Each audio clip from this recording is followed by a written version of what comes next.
Pedro Balatan. I'm calling the attention, please.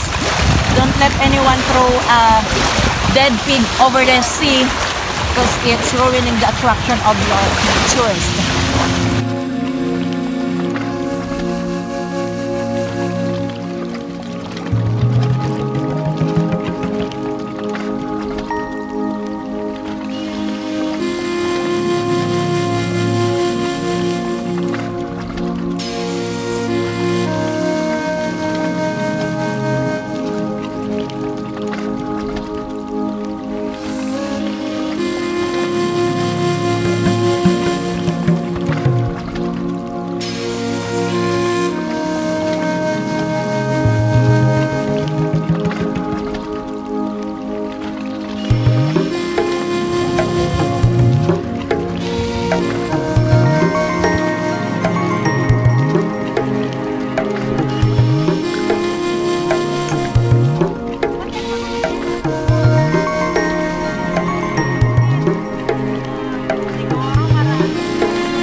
Happy holiday everyone. Ayan.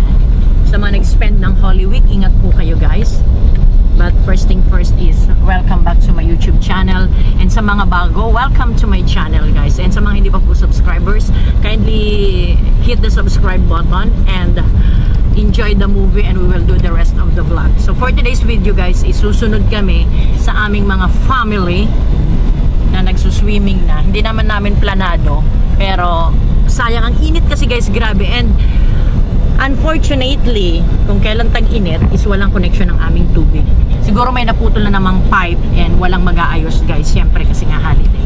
So check outfit ng aming doggy. Yan, may bago kaming ampon, si Astro. Ayan, papakilala namin. Ang breed niya is Shih Tzu and 3 years old na siya. Na meet ko to is 1 year old pa lang siya nung dinala doon sa hospital, kami ang nagdala. And now dahil nga busy ang kanyang mga amo, ayan, is inampon na muna namin. And malambing siya ng husto guys. So sa may mga doggy dyan na mga inampon, yan, shout out. And ayan, once again is condolences kay Kiluwa. Ayan, and sana mabigyan ng hustisya ang kanyang pagkamatay. Karumal-dumal na pagkamatay ng asong si Kiluwa. Ayan, taga dito yan guys sa amin sa Bato. Doon sila sa may sentro ng Bato, sa poblasyon. So nakakaawa talaga yung mga aso. So even nga sabi nga ihayop sila, we have to give them love and care kasi tayo yung tao, tayo yung kompleto ang pag-isip. Pero case to case basis din guys. So may mga napapanood din tayo sa mga video na yung mga aso is talagang lulad ng isang bata, ewan ko kung saang bansa yun, talaga pinagtutulungan ng 3 aso. So maging ano na lang, maging responsible both side sa nag-aalaga ng aso and sa mga taong nakapalibot. Ayan, so magbigay na lang tayo ng consideration to each other kasi lahat naman tayo is may punto. Ayan, napanood natin sa Jessica Soho yung interview and siguro lahat naman may punto, pero pag ikaw kasi ang pet owner and ganun yung nangyari, talagang masakit talaga.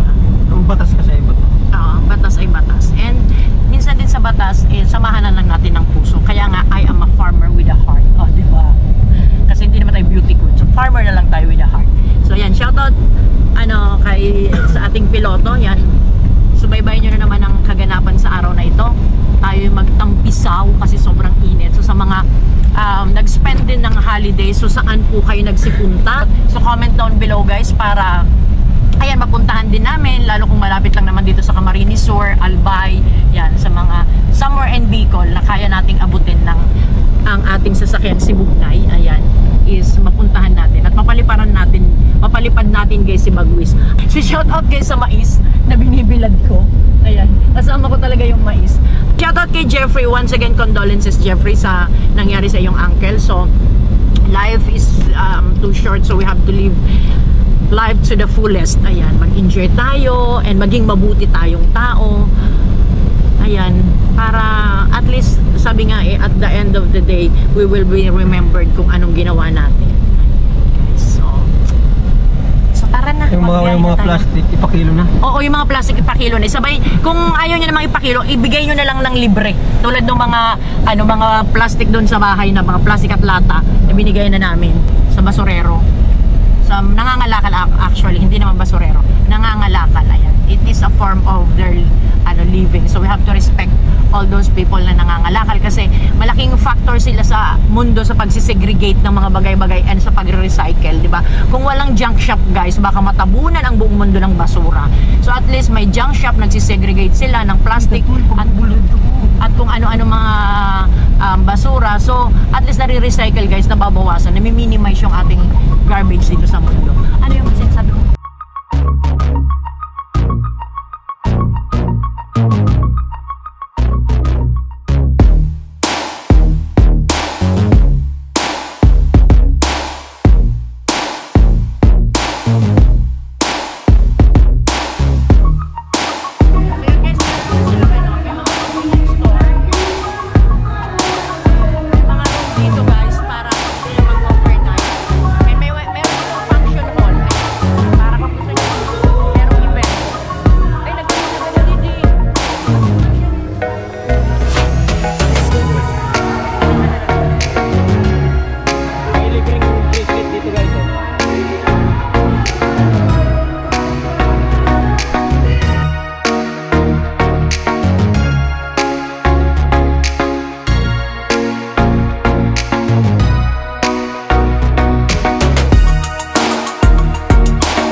Alin na dito?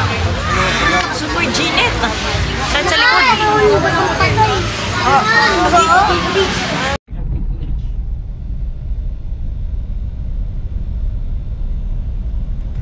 Hello po. Easter care po para po sa pista namin. Hawakan mo nga. 9.5 lang po. Donation lang po, sir. Ano po? Pwede po ano ba ipinapalit sa Igado? Igado? Oo, pinapalit po sa Igado pang piyesta. Saan kita kay Chef? Anong barangay po to? Anong barangay? Laganak po. Laganak. May piyesta mo. Castro. Nagawat dito si Rino. Okay po. Ayan, shout out po. Siya po. Hello po. Hello. Sandali, bigay natin yung ano. Thank you po. Saan ba yun? Ma'am, vlogger po kayo, ma'am. Yes po. Anong pangalan niyo po, ma'am? Lakesider Academy po. Ay, nawat ako. Ito po yung ano, yung ano. Galing naman yun. Ilalike ko lang ipapa. Ayan, shoutout sa mga taga-Laganak, mga ano guys, mga barangay, ano, tanod, officials and everything. So makipiyas na lang po kami. Char. Salamat po. Sa 5. Ay. 5 po? Okay. Dance. Okay, sige. Bye!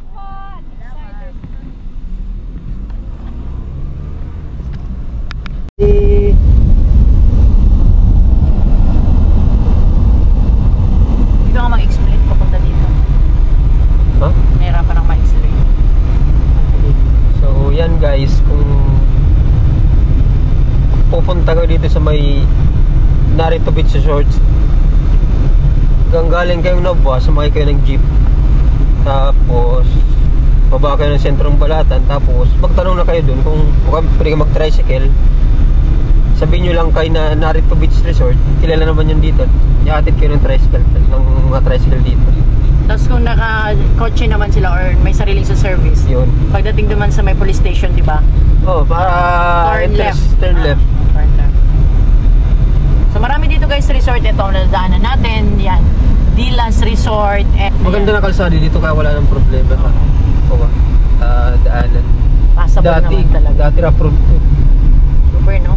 Tapos ito guys, meron ditong Marisbel. And dito guys, nakapunta kami sa Geland. Ayan. Landagan. Ito narito. So, syempre, dahil holiday, maraming lumabas and the parking area is full. So, where are we going to park then? Ay, maiwas man sa ito eh. Matawag naman dito sa ano. So, napakaswerte guys ng mga taong may mga sariling lugar, may mga sariling lupa dito. Kasi kahit hindi kayo sa gilid ng beach, pwede kayo magkaroon ng kung anong business dito na in connection dito sa ano, tulad ng CR char. Ay, ang galing naman ni ate. Panglaban ng Miss Universe. Landagan.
Astro! Gililit! Bakit si Raya? Astro!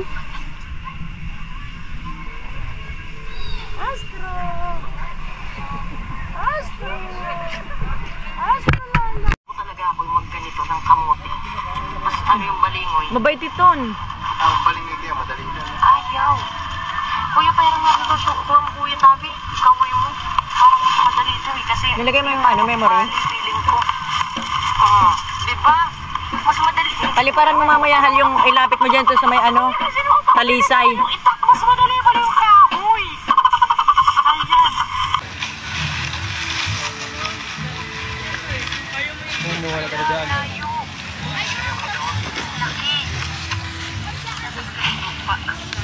Shout out guys. Ayan. So, habang nagpi-premiere ng kamote.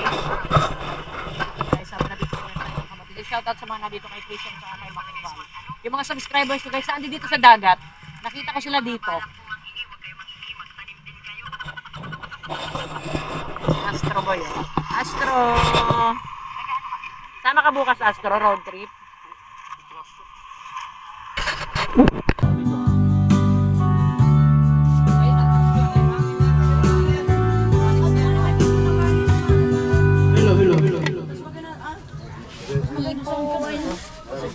Bihon. Ay. Saan? Mahulog kayo dyan sa ano. Ba't nagpagupit kayo ng buhok? Mainit. Ay, siguro maraming koto. No? Maraming koto niya. Madali lang siya piligid siya. Kayo lang tatlo maliligo. Oh.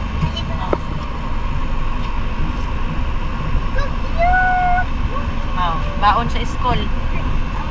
Hati-hati kayo ni tatlo ha. Si Kuya bigyan. Oo. Bye-bye. Bye-bye na. Love you. Sabihin mo si mama mo pupunta ako doon para tatanin ko sa Ate Tinting sa pag-school niya. Opo. Opo. Oo. Bye-bye. Ingat ha. Sa kalsada masagasaan kayo. Bye-bye. Love, love. Bye-bye. Opo. So, ayan guys yung mga bata. Nagpagupit sila. Lapit lang naman yung bahay. Saan sila maliligo? Ito yung bahay nila eh. Ayan, sa taas. Ayan, lapit lang naman. Ito yung motor nila eh. May bahay-bahayan pati dun sa baba. Gawa ng mga bahay-bahayan guys yung bata. Kaya may pangapaninda na naman si ate oh. Anak na maganda. So, tayo nakakadalaw pa kila Tintin. May dadalaw kami doon kasi may kukunin din si Joseph. Eh, tatanungin din natin si Tintin with regard sa ano niya, pag-aaral niya kasi malapit nang mag-enrollment.